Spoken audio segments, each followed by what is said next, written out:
Okay. Thank you so much, Prabhuji. Hare Krishna. Hare Krishna, dear devotees. So just if you just give me a moment to share my screen, I'll just begin.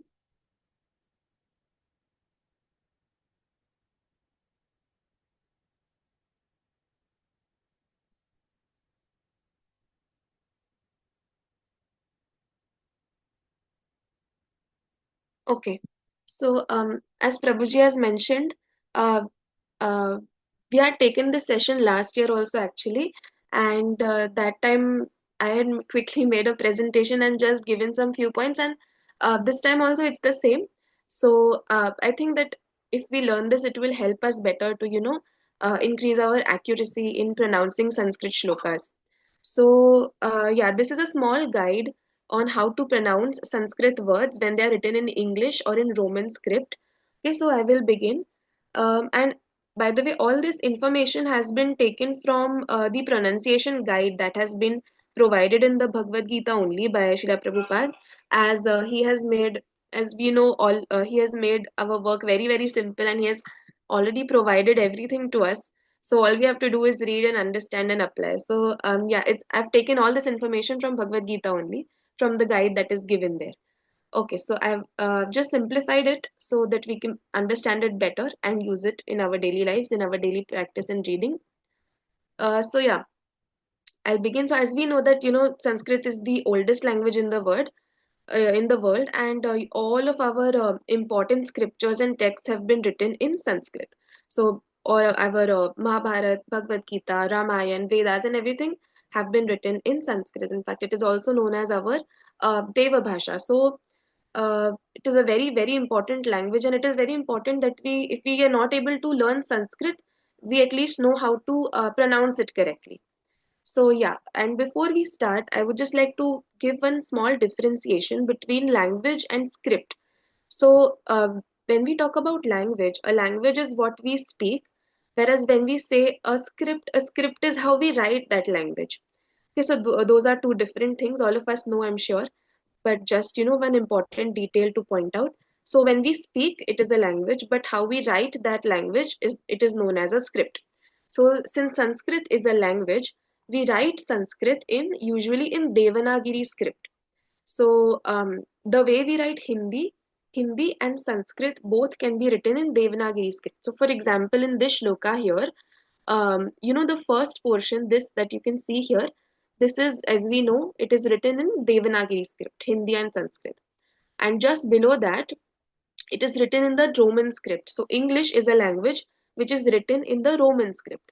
So Sanskrit is usually, as we just discussed, it is written in the Devanagari script. Okay, and in the Devanagari script only, we have, just like in any other language, we have vowels and consonants. So there are 13 vowels and there are other words are consonants. So what is the Hare Krishna. difference? Yes, Hari Krishna. Yeah.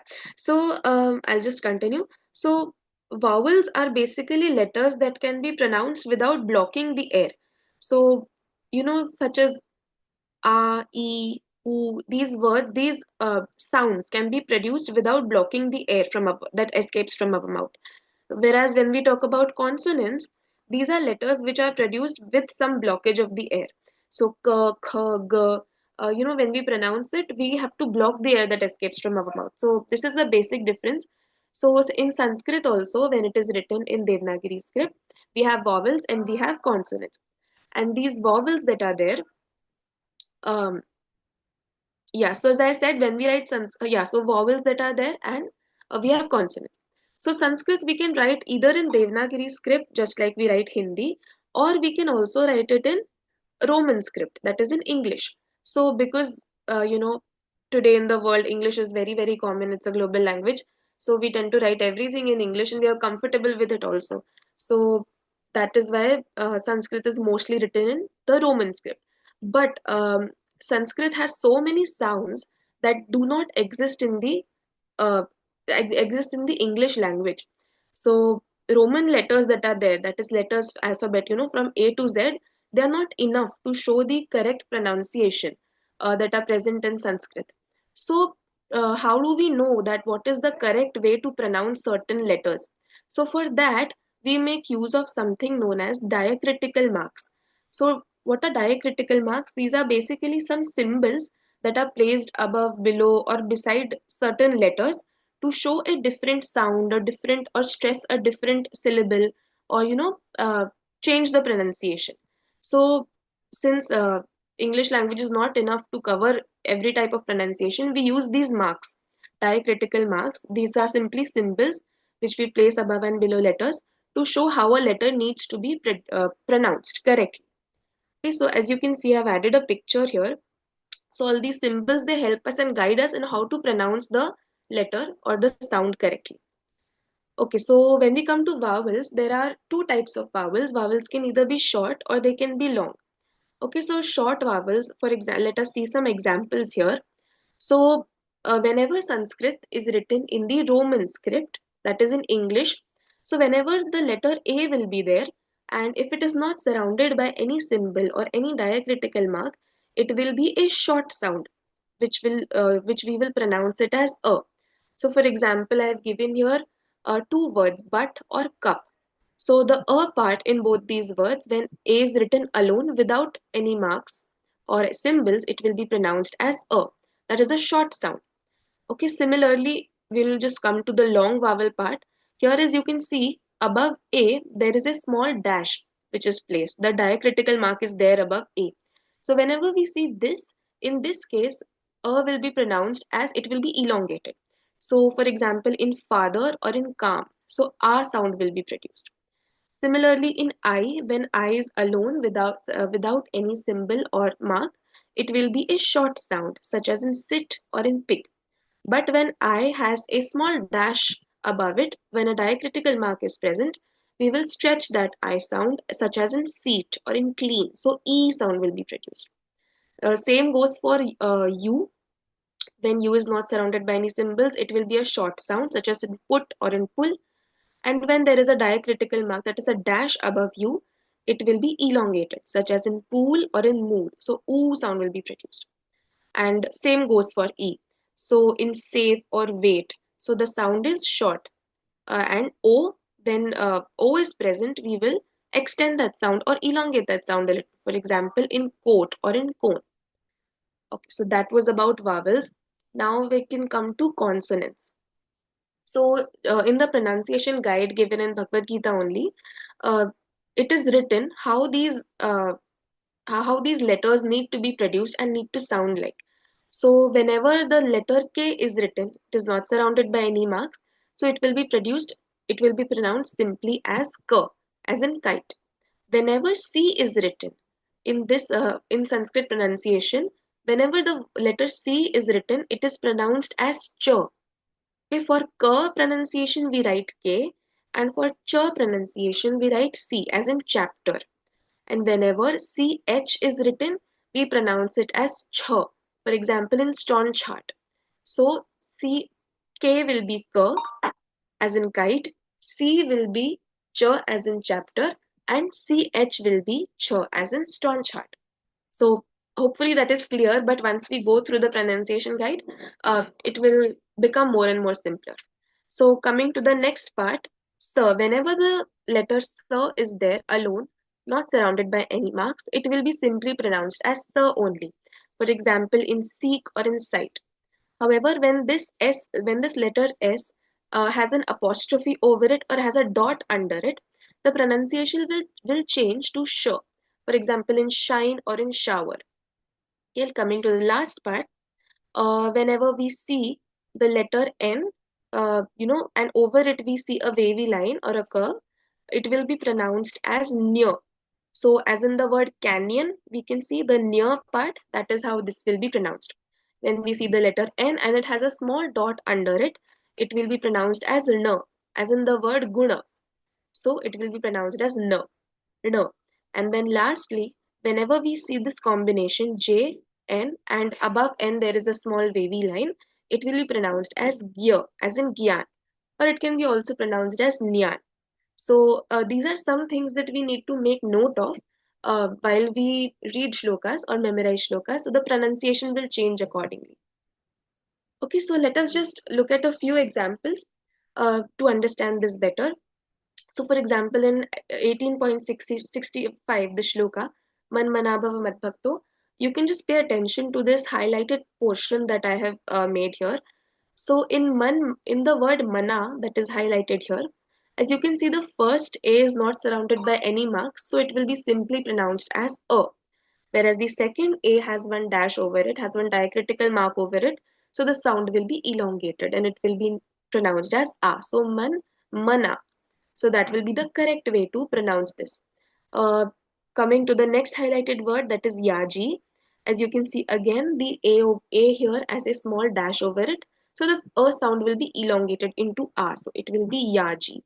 And just after the I is also there and there is one dash over I as well. So the E sound will also be elongated. So it will be yaji.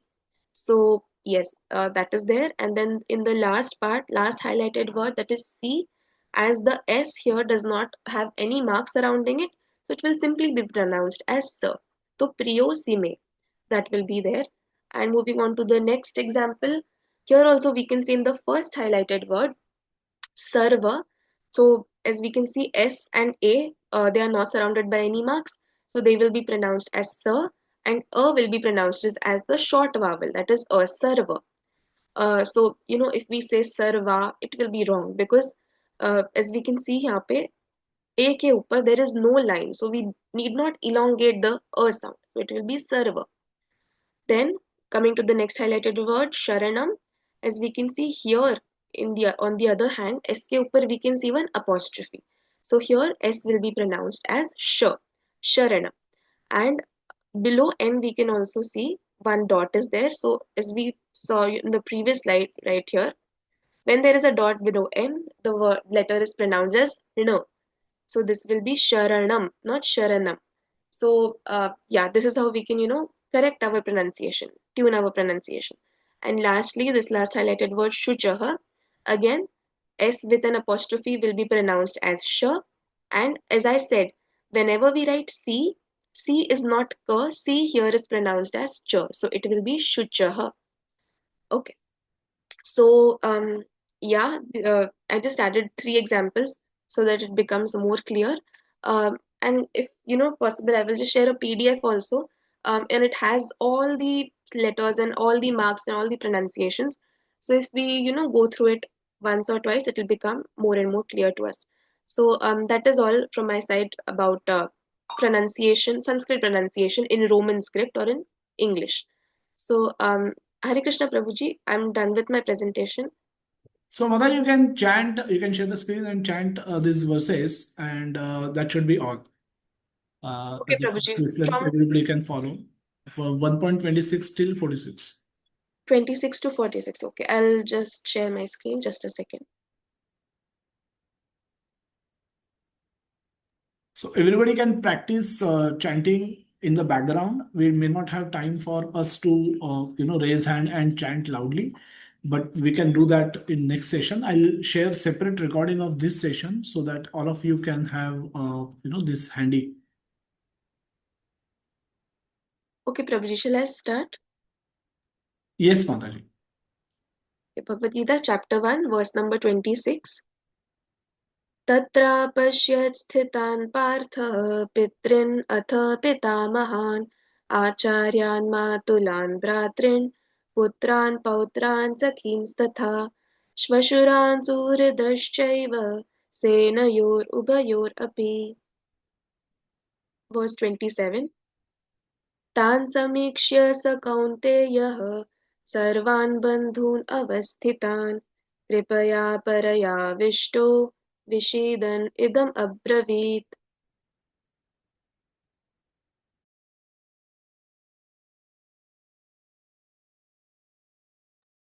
Verse 28. Arjun उवाच दृष्ट्वेमं स्वजनं कृष्ण युयुत्सुं समुपस्थितं सीदन्ति मम गात्राणि मुखं च परिशुष्यति. Verse 29. वेपथुश्च शरीरे मे रोमहर्षश्च जायते गाण्डीवं स्रंसते हस्तात् त्वक्चैव परिदह्यते. Verse 30. न च शक्नोम्यवस्थातुं प्रमतीव च मे मनः निमित्तानि च पश्यामि विपरीतानि केशव. Verse 31. न च श्रेयोनुपश्यामि हत्वा स्वजनम् आहवे न काङ्क्षे विजयं कृष्ण न च राज्यं सुखानि च. Verse 32 to 35. किं नो राज्येन गोविन्द किं भोगैर्जीवितेन वा येषामर्थे काङ्क्षितं नो राज्यं भोगः सुखानि च.